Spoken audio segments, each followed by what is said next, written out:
I don't know if you guys know this, but there's like a massive, massive series of demonstrations and protests and uprising going on in Iran today. And actually since December like 28th. It's been quite a few days. Listen, I actually spoke to a couple friends who have family there. And the general mood is this, right? Number one, they've had protests like this before, including as recently as 2023. There was a big protest in 22 after a woman was killed for not wearing the hijab properly in police custody. She was killed, and there was massive protests all over the country. And they lasted until early 23. It was late 22 to early 23.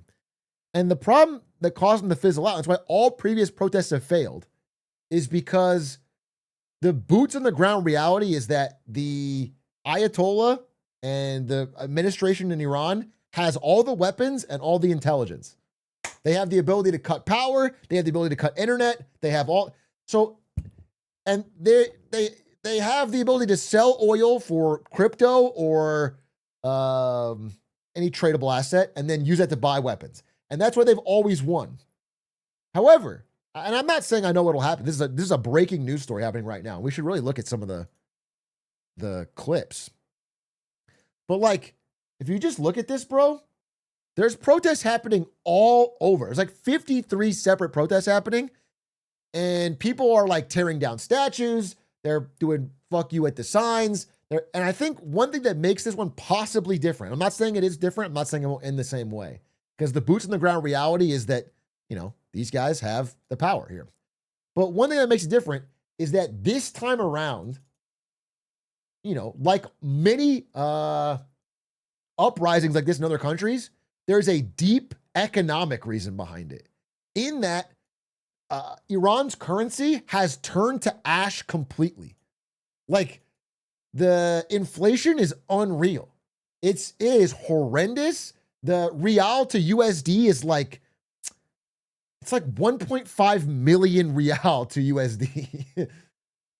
The official Iranian number for inflation for year over year is 52% over this year over last year. That's cost of food, energy, everything going up. But the actual number on a lot of things is even higher. Some of them is like 10x up on like basic goods, milk and things like that.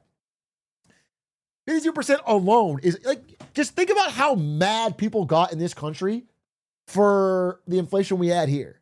Just again, inflation is one of the most corrosive things to a society in human history. It's what brought down, at the end of the day, so many, like it's the thing that's at the end of so many empires is inflation. Rome died on inflation, dude. This number is pretty staggering.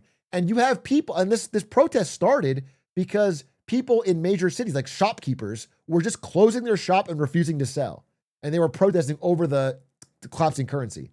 And again, Iran is a country that has to import a lot of stuff. And when you have to import and your currency is weak, the price just gets astronomical. Nobody can afford anything. So I'm not saying I know what'll happen. I truly don't. And I encourage you to take a look. I mean, I think it's so breaking news and I can't tell which videos are real, which videos are from older protests and repackaged. There's no way to sift the noise from the signal. So I'm like, I don't want to show everything, but yeah, I mean, they have to import things like water, but things like milk. There's like so many things they're importing and the cost is getting staggering. And so people are getting very, very upset.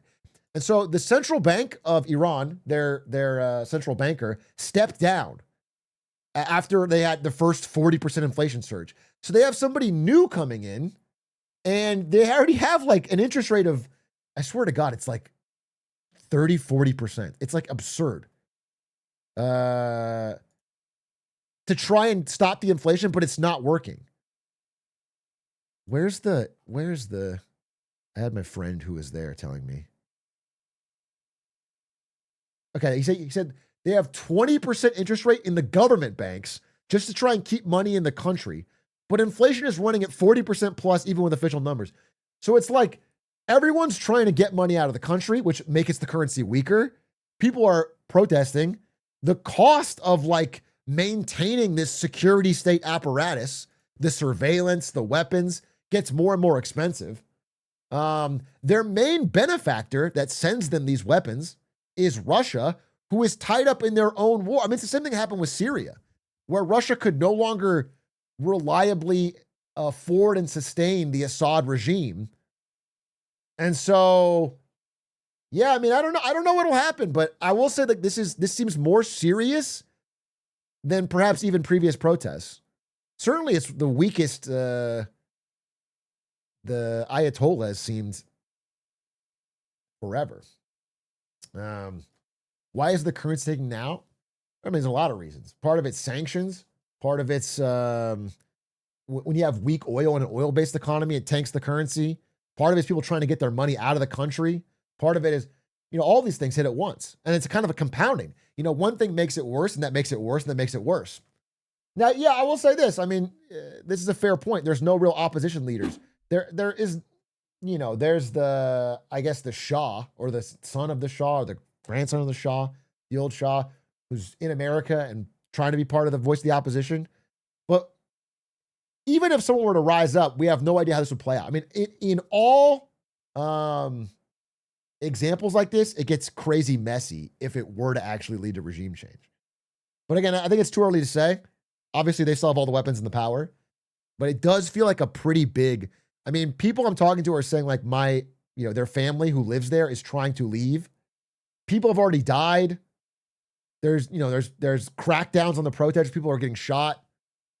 It's pretty insane.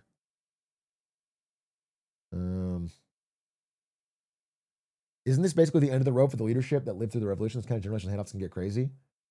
Yeah, I mean, Ayatollah Khamenei, I think he's been in power. He's been the supreme leader of Iran since 1989. That's 30 fucking 6 years, 37 years. That's insane. And so, they've had protests before, like 99, 2009, 2012, 2017, 2018 general strikes, 2019, 2020 protests, and then the Masha Amini protests that I talked about.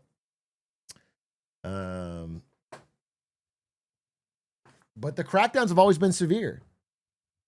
So I don't know how it'll play out, but I will know that this seems bigger than usual. I mean, if you're looking at it, like I got examples here. Amnesty Iran came out, talked about it. Protesters killed in Iran.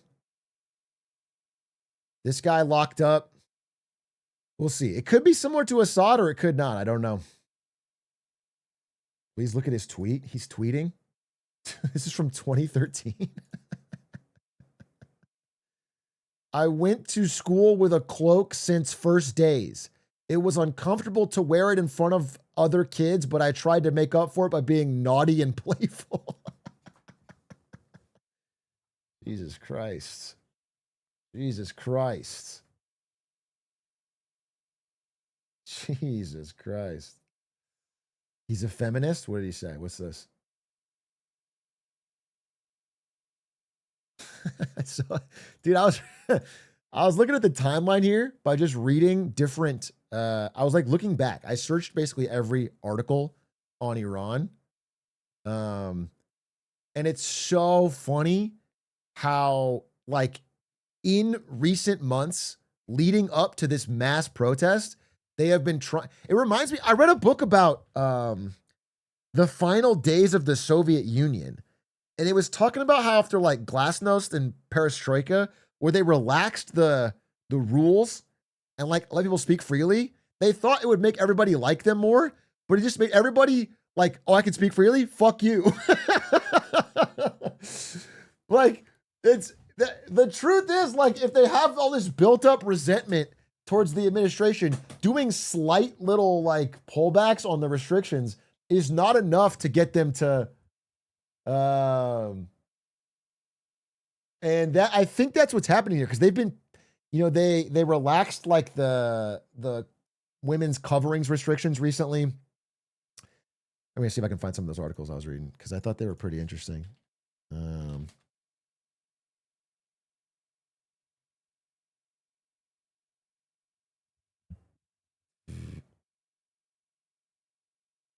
Like you can see everything as that leads up to this, right? So they've been trying to sell advanced weapon systems for crypto because they're under financial sanctions and because a lot of their money is in foreign reserves in global foreign banks they can't get access to. They've been trying to get crypto, selling oil for crypto and selling weapon systems for crypto. They've been on a charm offensive since September of last year. Cost of living protests. But I think, yeah, so this is they've been doing like nationalism stuff, ancient culture stuff, relaxing some of the restriction stuff, all since like September of last year. And the anger's just been kind of heating up. And I heard like, this is my understanding, is like there's the official exchange rate, which is bad, but you can't even put that much money through it. Like the banks won't do it. So you have to go to the black market unofficial exchange rate, which is like 10 times worse. And so people can't get access to the stuff, the currency they need to buy anything. So that happened in Argentina. Yeah, exactly. I can't believe it looks like a photo of Mom Donnie's NYC. Sorry, guys. I actually faked all these articles. I changed the title. This is all from New York in the last 2 days. This is not even the crumbling Ayatollah's regime in Iran.